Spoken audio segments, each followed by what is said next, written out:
Episode 28 की starting होती है और तभी वहाँ पर कोई आती हुई कहता है यहाँ आओ, यहाँ पर कोई नहीं है। और आवाज सुनते ही लिया छुप जाती है और फिर हम उस व्यक्ति को देखते हैं जो कि लड़की के ऊपर हावी होती हुई कहता है बेबी, क्योंकि तुम्हारे यहाँ पर मॉम डैड आए हुए हैं इसीलिए मैंने पूरी रात भर खुद पर कंट्रोल रखा।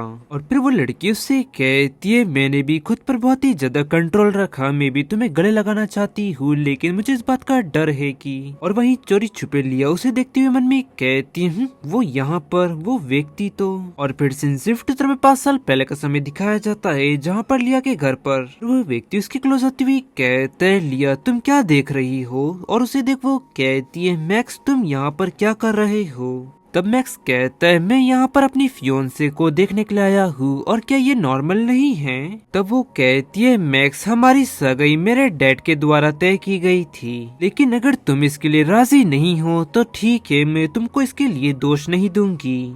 तब वो उससे कहता है बिल्कुल लिया मैं तैयार हूँ, और वैसे भी हम साथ में पले बड़े हैं और लिया मेरे दिल में बसी एक लड़की वो सिर्फ तुम ही हो और मैं तुम्हें एक्सेप्ट कर रहा हूँ। और तब वो ब्लश करती हुई कहती है मुझे भी लगता है कि तुम एक आदर्श पति बनोगे।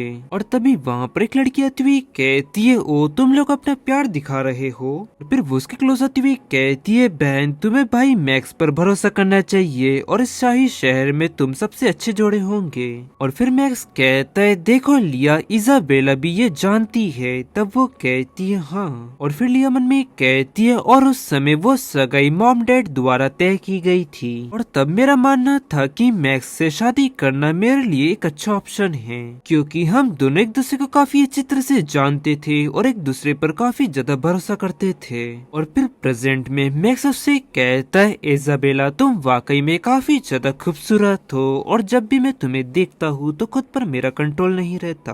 और फिर इजाबेला कहती है मॉम ने कहा है कि हमारी सगाई की अनाउंसमेंट बहुत जल्द होगी। और आगे मैक्स कहता है और उस समय तो मुझे लगा था कि मुझे अपने परिवार की बात माननी ही होगी और उस बेवकूफ लड़की लिया से शादी करनी पड़ेगी, और मुझे तो इसकी बिल्कुल भी उम्मीद नहीं थी कि गॉड हम पर इतने ज्यादा मेहरबान होंगे।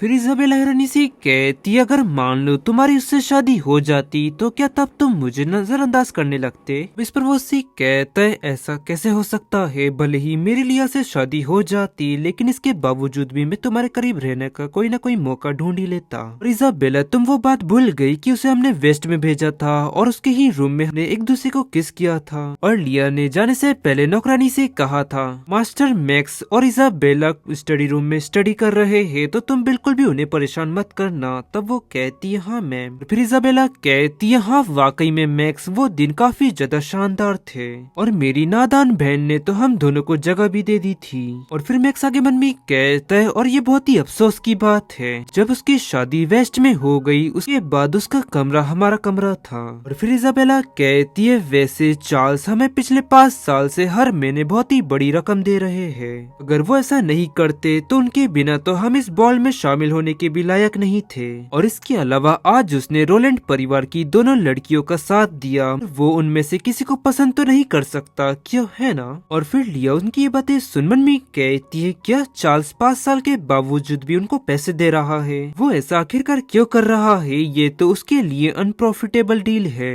और उसकी ये बातें सुन मैक्स से कहता है इजाबेला क्या तुम्हें इस बात की चिंता है कि चार्ल्स फ्यूचर में तुम्हारे परिवार के साथ संबंध तोड़ देगा। इजाबेला कहती है शायद से वो ऐसा नहीं करेंगे क्योंकि बेवफाई उनकी प्रतिष्ठा के लिए बिल्कुल भी अच्छी नहीं है। और उनकी ये बात सुन लिया मन में कहती है क्या प्रतिष्ठा, लेकिन चार्ल्स को इसकी बिल्कुल भी परवाह नहीं है।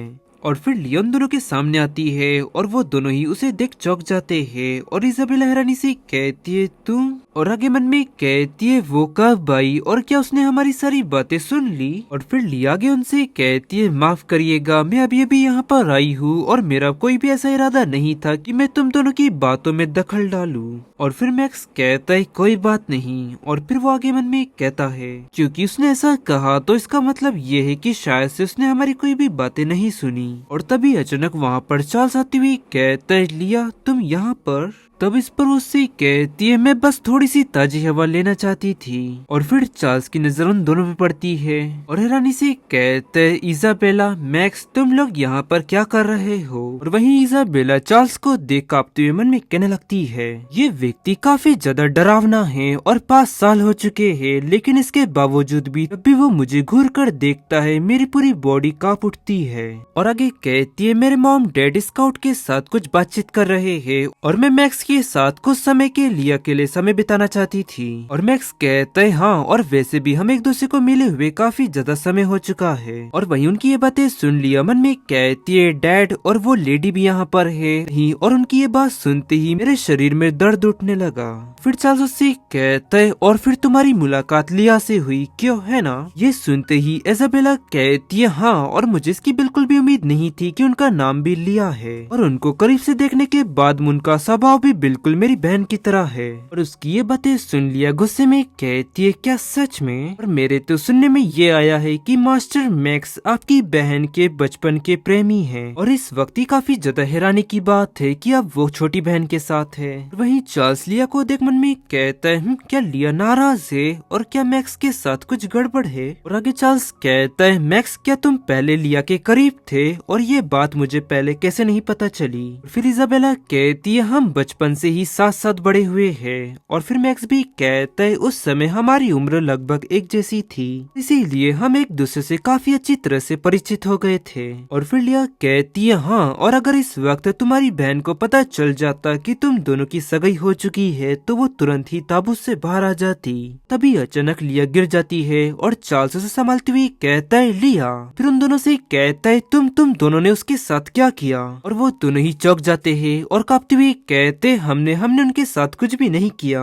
और फिर चार्ल्स लिया को अपनी गोद में उठाकर वहाँ से ले जाते हुए कहता है तुम दोनों यहाँ से दफा हो जाओ। और फिर सिर्फ टुतरम लिया को देखते ही जहाँ पर वो मन में कह रही होती है ये सुइया से इतना ज्यादा मुझे दर्द हो रहा है जैसे कि मेरे स्पिरिट में छेद हो रहा हो। और अब क्या मेरा अंत बहुत ही ज्यादा करीब है और वो बहुत ही ज्यादा गर्म है और मेरा शरीर, और अब मुझे इससे बहुत ही ज्यादा आरामदायक महसूस हो रहा है। और फिर वो दोनों बग्गी में बैठकर वहाँ से निकल जाते हैं। और चार्ल्स उससे कहता है लिया तुम्हें कैसा महसूस हो रहा है। तो वो कहती है मुझे दर्द हो रहा है, मेरी बॉडी के हर हिस्से में मुझे काफी ज्यादा दर्द हो रहा है। और फिर आगे वो उससे कहता है ठीक है कोई बात नहीं, मैं यहाँ हूँ तुम्हारे साथ और मैं तुम्हें कुछ भी नहीं होने दूंगा, जल्दी करो गाड़ी तेज चलाओ। तब वो कहता है यस सर। और फिर शिफ्ट उतर वो लोग हमें लिया के रूम में दिखाए जाते कि जहाँ पर चार्ल्स उससे कहता है लिया डॉक्टर बहुत ही जल्द यहाँ पर आ जाएंगे और तब तुम पूरी तरह से ठीक हो जाओगी, बस थोड़ा इंतजार करो। तब वो उसका हाथ पकड़ती हुई कहती है बाकी सबको यहाँ से भेज दो और बस तुम मुझे छोड़कर यहाँ से मत जाना। और फिर चार्ल्स मेट से कहते तुम सभी लोग यहाँ से चले जाओ और दरवाजा बंद कर देना। तब वो कहते यस सर। दरवाजा बंद होने की आवाज सुनते ही लिया कांपती हुई कहती है प्लीज प्लीज तुम मुझे छोड़कर मत जाओ। फिर चार्ल्स से कहता है लिया लिया तुम ये क्या कह रही हो।